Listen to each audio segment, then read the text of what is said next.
Hi అండి అందరికీ. ముందుగా మిస్టర్ పీపీ ఛానల్కి స్వాగతం సుస్వాగతం.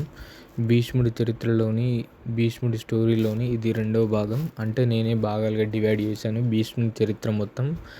ఒకటో భాగం అనేది ఇంతకుముందే చెప్పేసాం, మన యూట్యూబ్ ఛానల్లో ఉంది, చూడండి. లేదా నేను డిస్క్రిప్షన్లో లేదా కామెంట్ సెక్షన్లో ప్రొవైడ్ చేస్తాను. అక్కడ ప్రొవైడ్ చేసిన పార్ట్ 1 తర్వాత పార్ట్ 2 చూడండి.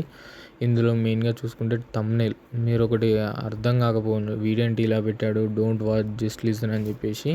అలా ఎందుకు పెట్టాను అనేది పార్ట్ 1లో కొద్దిగా 1 minute ఏమో ఉంటుంది, అది చూడండి. ఇందులో పెడితే మరీ లెంతీ అయిపోతుంది వీడియో. అది చూడండి. అది చూసిన తర్వాత మీకు ఎందుకు పెట్టానో అలా మీకు అర్థమవుతుంది.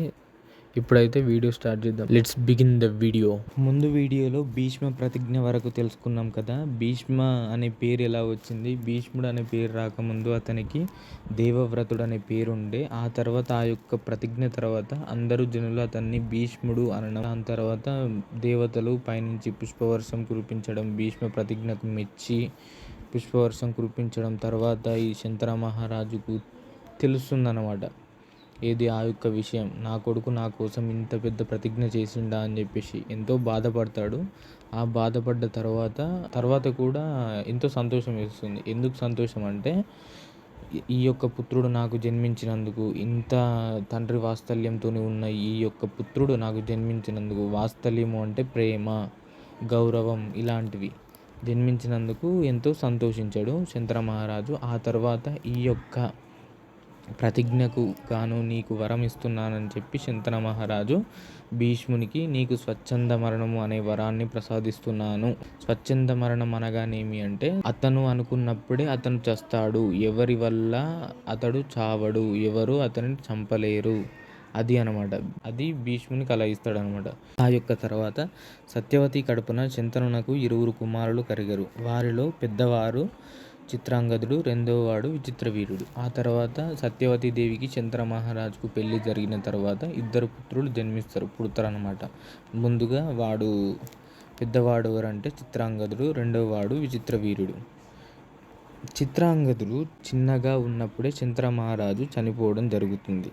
శంతర మహారాజు చనిపోయిన తర్వాత చిత్రాంగదుడు రాజయ్యడు. భీష్ముడు కాడు కదా ప్రతిజ్ఞ తీసుకుండు. భీష్ముడు పెద్దవాడే, చిత్రాంగదుడి కన్నా ఎంతో పెద్దవాడు. కానీ ప్రతిజ్ఞ చేసిండు కాబట్టి చిత్రాంగదుడిని రాజును చేస్తాడనమాట. ఎవరు? భీష్ముడే. చిత్రాంగదుడు రాజు అయిన తర్వాత ఆ యొక్క కొద్ది రోజులకే గంధర్వులతో జరిగిన యుద్ధంలో చిత్రాంగదుడు మరణిస్తాడు. గంధర్వులకు వీరికి జరిగిన యుద్ధంలో చిత్రాంగదుడు మరణిస్తాడు. ఆ యొక్క తర్వాత విచిత్రవీర్యుడు భీష్ముని పర్యవేక్షణలో రాజయ్యను. అంటే భీష్ముడు అంటే సలహాలు సూచనలు ఇస్తూ ఉంటాడనమాట. కానీ సింహాసనం రాజ్యాధికారం ఎక్కింది మాత్రం విచిత్రవీర్యుడే. రాజైన తర్వాత విచిత్రవీర్యుడు కొంతకాలం గడిచిన తర్వాత అతనికి పెళ్లి చేయవలెను అన్న భావన భీష్మునికి కలిగింది. భీష్ముడు అతనికి పెళ్లి చేద్దామని అనుకున్నానమాట. ఎందుకంటే కురువంశం వృద్ధి చెందాలి, ఎంతైనా పెళ్ళిడు వచ్చింది, అందుకే పెళ్లి చేద్దామని అనుకున్నానమాట. ఆ వయసులో చిన్న ఉన్నప్పుడే పెళ్ళిళ్ళు అయ్యాయన్నమాట, 15-20 ఏళ్ళు ఉన్నప్పుడే. అట్లా అది. ఆ దినములలో కాశీరాజు కుమార్తెలు 3 స్వయంవరం జరగనున్నట్లు భీష్మునికి తెలిసింది. కాశీరాజు 3 కుమార్తెలకు స్వయంవరం నిశ్చయించాడు. ఒక్కొక్కరికి కాదు, 3కి. అతనికి 3 కుమార్తెలు, 3 కుమార్తెలకు స్వయంవరం జరగనుంది అని భీష్ముడు తెలుసుకున్నాడు. అంతటా అతడు ఒంటరిగానే రథారూఢుడై కాశీని చేరుకున్నాడు. భీష్ముడు ఎలాంటి సైన్యం తీసుకెళ్లకుండా రథం ఎక్కి డైరెక్టుగా కాశీ రాజ్యానికి చేరుకున్నాడు. అక్కడ అతడు తన సోదరుని కోసం ఆ కన్యలను 3 బలపూర్వకంగా హరించి రథంపై నెక్కించుకొని హస్తినాపురికి తీసుకుని వచ్చాడు. భీష్మునికి భారత యుద్ధం జరిగేటప్పటికి అక్కడ ఎలా సంహరించబడతాడు అనే దాన్ని బట్టి ముందుగానే రచించడం జరిగింది. ఏమిటంటే, ఇక్కడ 3 తీసుకొస్తాడుగా, అందులో ఒకరి వల్లనే భీష్ముడి చావు సంభవిస్తుంది. అది ఎలాగో ముందు చెప్తాను, వినండి. హస్తినాపురికి తీసుకొచ్చాడు. ఆ సమయంలో స్వయంవరం కోసం వచ్చిన రాజన్యులు అందరూ కలిసి తనని నిరోధించుటకు యత్నించరు.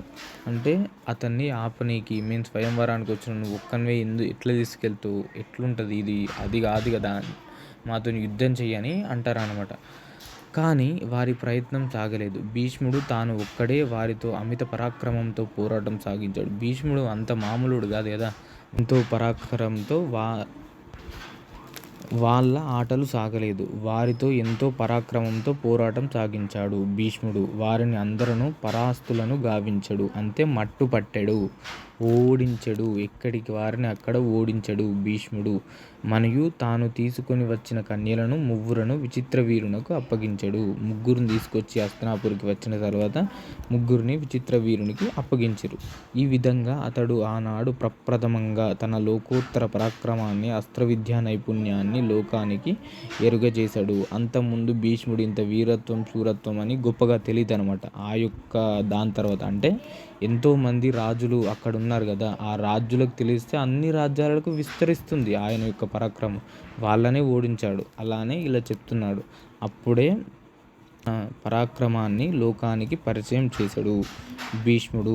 తన అస్త్రవిద్య నైపుణ్యాన్ని లోకానికి ఎరుగజేశాడు అని చెప్తున్నాడు అనమాట. ఆ తర్వాత భీష్ముడు తీసుకువచ్చిన కన్యలలో అంబ అనున్నది పెద్దది. అంబ అంటే ముగ్గురు కన్యలు అనుకుంటే ఆ ముగ్గురిట్లో ముగ్గురికి పేర్లు. మొదట ఆమె అంబ, రెండో ఆమె అంబిక, మూడో ఆమె అంబాలిక. అంబ అనున్నది పెద్దది.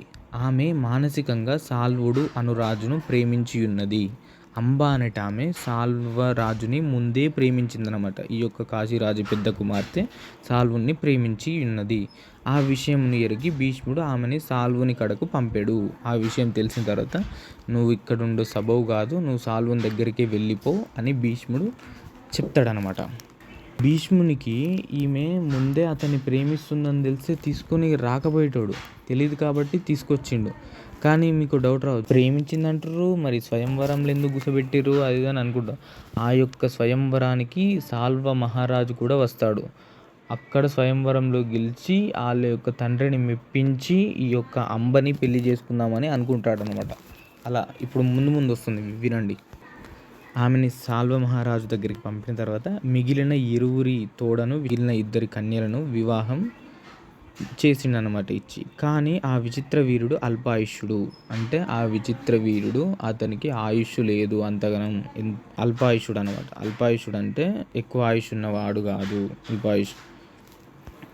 అల్పాయుష్యుడు. వివాహానంతరం అతడు క్షయవ్యాధికి గురై కొన్ని ఏండ్లలోనే దివంగతుడు అయ్యాడు. అంటే క్షయవ్యాధి అనేది విచిత్ర వీరునికి వచ్చింది. పెళ్ళైన కొన్నేళ్ళ తర్వాత అతడు చనిపోవడం జరుగుతుంది. అతనికి సంతానం కలుగలేదు. విచిత్ర వీరుడికి సంతానం కలుగలేదు.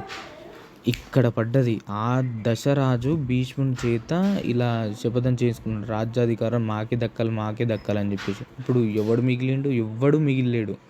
ఆ యొక్క సత్యవతి దేవి కొడుకులు ఎవ్వరు మిగిలేరు. అయిపోయింది కురువంశం అయిపోయా. ఇప్పుడు భీష్ముడు చేజిక్కించుకోవాలనుకుంటే చేజిక్కించుకోవచ్చు. కానీ తన తండ్రి గారికి ఇచ్చిన మాట మేరకు అలా చేయలేదు. ఏం జరుగుతుందో వినండి. ఆ తరువాత తత్కారణంగా కురువంశం అంతరించిపోయే ప్రమాదం ఎదురయ్యింది. కోర్స్ ఎట్లయినా అంతరించిపోతుంది. లేనప్పుడు ఎలాగైనా అంతరించిపోతుంది. సమయంలో తలుచుకుంటే భీష్ముడు రాజ్యాధికారం చేపట్టగలవాడే, కానీ అలా చేపట్టలేడు. భీష్ముడికి ధర్మం తెలుసు, నిజాయితీగా ఎలా ఉండాలి తెలుసు. తన తండ్రి గారికి ఇచ్చిన ముఖ్యంగా మాట తప్పడం ఇష్టం లేదు భీష్మునికి. అందుకే అలా చేయలేదు. ప్రజలు కూడా అతనిని అనుకూలంగానే ఉన్నారు. ఎంతైనా ధర్మోత్తముడు కదా భీష్ముడు, ధర్మం తెలిసినవాడు. అందుకే ప్రజలు కూడా అతనికి వ్యతిరేకంగా లేరు, రాజ్యాన్ని చేజిక్కించుకునే సైడ్ కూడా. కానీ భీష్ముడు ఆ పని చేయలేదు. వంశరక్షణం కోసం పెళ్లి చేసుకోవాలి అని అనుకుంటే అతనిని అప్పుడు ఏ అవరోధము లేదు. వంశం వృద్ధి చెందాలి, కురువంశం నిలబడాలి అన్నప్పుడు అతనికి ఏ అడ్డు లేదు. అడ్డు చెప్పేవాళ్ళు నువ్వు పెళ్లి చేసుకోకు, ఏం చేయ. ఇప్పుడు సత్యవతి దేవి ఏం చేస్తుంది? ఏం చేయలేదు. ఇప్పుడు మామూలుగా ఏం చేయలేదు. ఇప్పుడు ఉన్నవాడి ఒక్కడే, తన ఇద్దరు కొడుకులు చచ్చిపోయారు. ఇతను కూడా పుత్ర సమానుడు. రాజ్యాధికారం అధిష్ఠించాలంటే అధిష్ఠించవచ్చు. అయినా అతడు ఏ ప్రలోభానికి లోబడలేదు. ఏ ఆవశ్యకతయు అతనిని శపథము నుండి విచలితుణ్ణి గావించలేదు.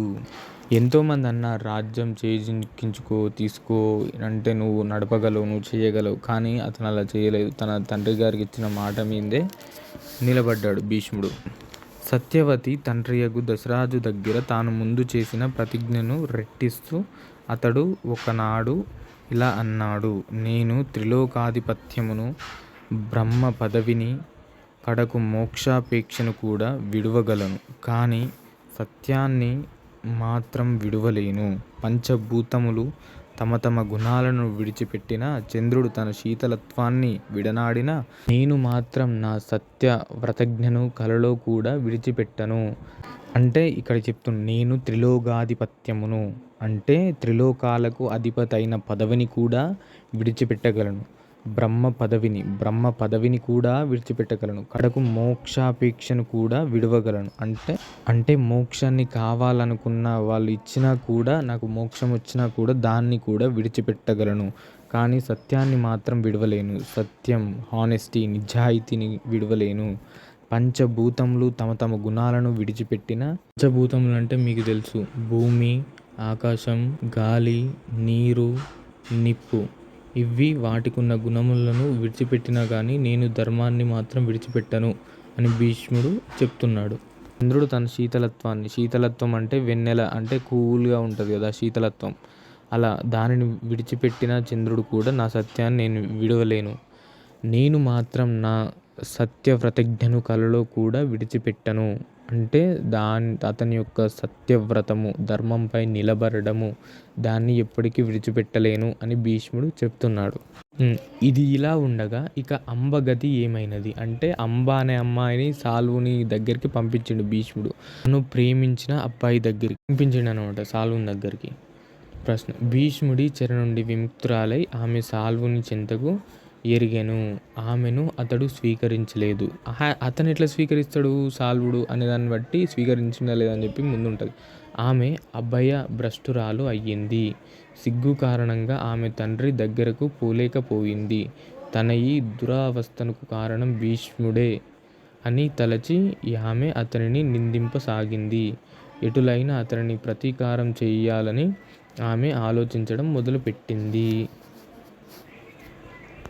అంటే ఈమె సాల్వుని దగ్గర పోయింది కదా, సాల్వుడు కూడా ఆ యొక్క స్వయంవరంలో పాల్గొన్నాడు, భీష్ముడు వచ్చిన స్వయంవరంలో.